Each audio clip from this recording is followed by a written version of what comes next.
Welcome to our channel. Power star Pawan Kalyan గారి fans ఎప్పటి నుంచో వెయిట్ చేస్తున్న మూవీ ఉస్తాద్ భగత్ సింగ్. అయితే ఇప్పుడు నిజంగా ఫ్యాన్స్ చాలా వెయిట్ చేస్తున్నారనే చెప్పాలి ఈ మూవీ హిట్ కోసం. సో మూవీ అయితే రావడం జరిగింది. సో మూవీ రివ్యూ ఎలా ఉందో ఒకసారి డిస్కస్ చేసే ప్రయత్నం చేద్దాం. ప్రస్తుతం మనతోటి సీనియర్ జర్నలిస్ట్ శ్రవణ్ కుమార్ గారు మనతోనే ఉన్నారు. వెల్కమ్ చెప్దాం. Hello sir. హలో అండి. సార్, ఉస్తాద్ భగత్ సింగ్ నిజంగా ఇప్పుడు పవర్ స్టార్ పవన్ కళ్యాణ్ గారికి ఇటు ఫ్యాన్స్కి నిజంగా ఇది ఒక ఫుల్ స్టాప్ లాంటిదని చెప్పాలి కదా. సో ఎలా ఉండబోతుంది మూవీ? ఖచ్చితంగా ఈ ఉగాది పర్వదినానికి శుభాకాంక్షలతో వస్తున్న చిత్రం ఉస్తాద్ భగత్ సింగ్ ఖచ్చితంగా పవన్ కళ్యాణ్ అభిమానులకు మరో పండుగ చేస్తుందని చెప్పొచ్చు. మన సంక్రాంతి పండుగకు వచ్చినటువంటి మనశంకర వరప్రసాద్ ఏ విధంగా అభిమానులు అలరించిందో మళ్ళీ ఈ ఉగాది పండుగకు వస్తున్న చిత్రం కూడా ఖచ్చితంగా మెగా అభిమానులకు మాత్రం ఖచ్చితంగా మంచి ఫెస్టివల్ లాంటి వినోదాన్ని అయితే అందిస్తుందని చెప్పొచ్చు.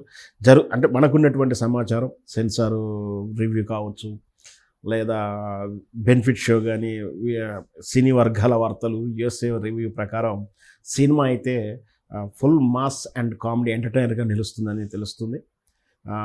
తన కుటుంబానికి జరిగినటువంటి అన్యాయానికి హీరో ఏ విధంగా బదిలిచ్చాడు, తన కుటుంబాన్ని ఏ విధంగా కాపాడుకున్నాడు, ఒక సిన్సియర్ పోలీస్ ఆఫీసర్ విధి నిర్వహణలో తనకు వచ్చినట్టు ఒత్తిళ్ళు ఏమిటి, దాని నుంచి రాజకీయ ఒత్తిళ్ళు కానీ, రౌడీలు కానీ, విలన్ల నుంచి వచ్చినట్టు ప్రతికూల పరిస్థితులు, అందులో నుంచి ఉద్యోగాన్ని వదిలేసి మళ్ళీ ప్రశాంత జీవితం గడుపుతున్నటువంటి ఒక సిన్సియర్ పోలీస్ ఆఫీసర్ మళ్ళీ తిరిగి వచ్చి ఆ విలన్లను ఆట ఏ విధంగా కట్టించాడనేది ఇతూర్తంగా ఉంది.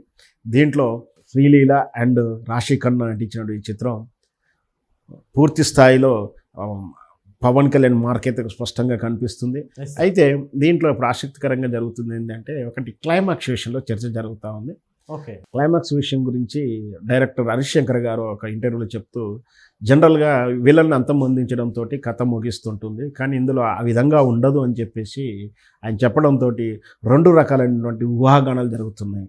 అంతమొందించడం అంటే హీరోలను చంపడం. సహజంగా సినిమాలు ఏం చేస్తున్నాయి, ఇప్పటి వరకు వచ్చిన సినిమాల్లో లాస్ట్ చివరాక్షల్లో కరుడుగట్టినటువంటి ఆ విలన్ని హీరో చివరికి చంపేస్తాడు.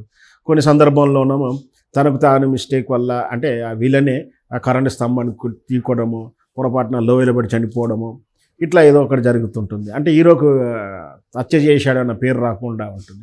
లేదా హీరోనే వీరోచితంగా పోరాడి ఆ చివరికి చేతులున్న త్రిశూలంతోటో ఇట్లాంటి వాటితో చంపేస్తాడు. అంత సినిమా ఆ విలన్ ఆట కట్టించడం జరుగుతుంది. మరి అలా కాకుండా ఉన్నది అంటే దాని అర్థం ఏంటి అంటే, విలన్ చంపట్లేడు అనేది అర్థం వస్తుంది.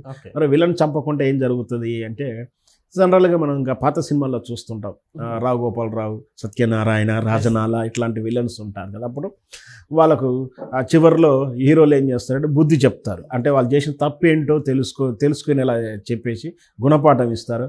అప్పుడు ఆ విలన్ ఏం చేస్తాడంటే చెంపలు వేసుకుంటాడు, లేదా క్షమించమని కోరుతాడు.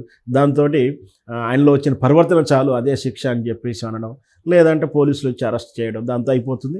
మళ్ళీ ఆ సినిమాల్లో ఏముంటుంది, ఆ తరహా సినిమాల్లో ఆ విలన్ కూతురే హీరోయిన్ అవుతుంది, ఆ హీరో చివరిలో పెళ్లి చేసుకోవడంతో కథ సుఖాంతం అవుతుంది. సో ఈ తరహా క్లైమాక్స్ ఉంటుందేమో అని చెప్పేసి కూడా కొందరు అంటున్నారు. లేదా మరి విలన్ అంతం చేయట్లేడు అంటే మరి హీరోనే ఏమైనా అంతం చేస్తాడా అని ఒక సెటైరికల్ కూడా అంటున్నారు. సరే, సినిమా చూసినప్పుడు చెప్పాల్సి ఉంటుంది అదేంటి. సార్, ఇప్పుడు మ్యూజికల్గా మనం చూస్తే మ్యూజికల్గా ఎలా అనిపించింది సార్? మ్యూజికల్ మీద దీనిలో కాంట్రవర్సీ బాగా నడుస్తూ ఉంది.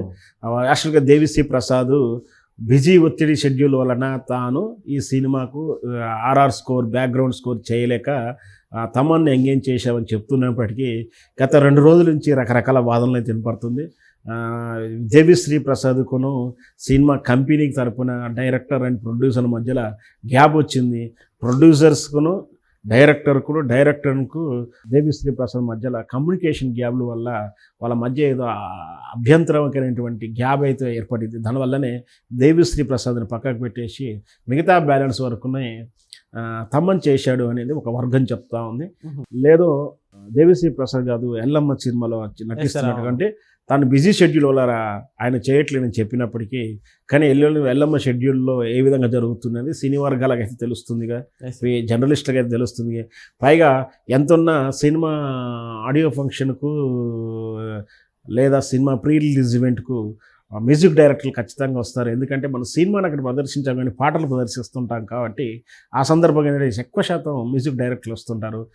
మరి హైదరాబాదులోనే ఉన్నటువంటి నిన్న జరిగింది హైదరాబాద్లో ఈవెంట్లోకి మ్యూజిక్ డైరెక్టర్గా దేవిశ్రీ ప్రసాద్ స్టేజ్ మీదకి రాకపోవడానికి అదే ఈవెంట్కి రాకపోవడానికి కూడా చాలా అనుమానాలకు దావిస్తుంది. సరే, వాళ్ళ మధ్య ఏం జరిగింది అనేది వాళ్ళ వ్యక్తిగతమైనప్పటికీ సినిమాకు తను అందించినటువంటి పాటల బాణీ చూస్తే మాత్రం పర్వాలేదనిపిస్తుంది. మ్యూజిక్ స్కోర్ కూడా అంటే ఆర్ఆర్ స్కోర్ కూడా విపరీతమైనటువంటి హైప్ని క్రియేట్ చేస్తున్నటువంటి విధంగా అయితే తమనైతే ఆర్ఆర్ అయితే బాగా చేశాడు. మొత్తం మీద ఇద్దరు వర్క్స్ అయితే బాగున్నాయి. మరి రేపు రిజల్ట్ ఎలా ఉంటుందని చూడాలి. సార్, మూవీలో మనం చూసుకుంటే ఇద్దరు హీరోయిన్స్ని పెట్టడం జరిగింది కదా, సో వాళ్ళకి అంటే స్కోప్ ఏమన్నా ఉందంట? ఖచ్చితంగా తెలుగు చిత్రాల్లో హీరోయిన్ స్కోప్ అన్నప్పుడు చాలా ప్రశ్న అది, $1000 ప్రశ్న అది. ఎక్కువ గ్లామర్కే పరిమితం హీరోయిన్లు. ఇప్పుడు ఇట్లాంటి పవన్ కళ్యాణ్ లాంటి హీరో అంటే లవర్ బాయ్ కాదు, అంటే 20-25 ఇయర్స్ కుర్రాళ్ళ లవర్ బాయ్ కాదు. ఇప్పుడు 40+50 మధ్యలో ఉన్నటువంటి హీరోలకు హీరోయిన్ల మేళవింపడం అనేది డైరెక్టర్ కత్తిమీద స్వామి. అంటే కొలిగ్గా ఉండడం, అంటే వాళ్ళొక ఆఫీసర్గా ఉన్నప్పుడు పక్కన ఇంకో ఆఫీసర్గా ఉండడం, యాదృచ్ఛికంగా ఎక్కడో కలవడం, లేదా ఆల్రెడీ పెళ్ళి అయినట్టుగా చూపించి అక్కడి నుంచి కథ నడపడం, ఇవన్నీ కూడా కొంచెం ఇబ్బందికర పరిస్థితులే. అట్లాంటి దానిలో ఇద్దరు హీరోలు పెట్టడం కూడా కొంచెం ఇబ్బందికర పరిస్థితులే. మరి ఇక్కడ ఉన్నటువంటి సమాచారం ప్రకారం రాజ్ ఖన్నా ఫ్లాష్ బ్యాక్లో పవన్ కళ్యాణ్కి జోడీగా కనిపిస్తుందని, ఆ తర్వాత శ్రీలీల జాడ ఉందని, మొత్తం మీద ఇద్దరు పాత్రలు మాత్రం గ్లామరస్ పాత్రనే చెప్పాలి. కథకు మరి కలిపారా, కథకుతో పాటు మెలిచారా అనేది మరి చూడాల్సి ఉంటుంది. సార్, ఈ పవన్ కళ్యాణ్ గారికి అంటే గబ్బర్ సింగ్ తర్వాత పోలీస్ గెటప్ ఇదే అనుకుంటే కదా, సో అంటే ఆ సెంటిమెంట్ వర్కౌట్ అవుతుంది అనుకోవచ్చు. ఎందుకంటే గబ్బర్ సింగ్, సర్దార్ గబ్బర్ సింగ్ ఊహించిన స్థాయిలో ఆడాయని చెప్పాలి.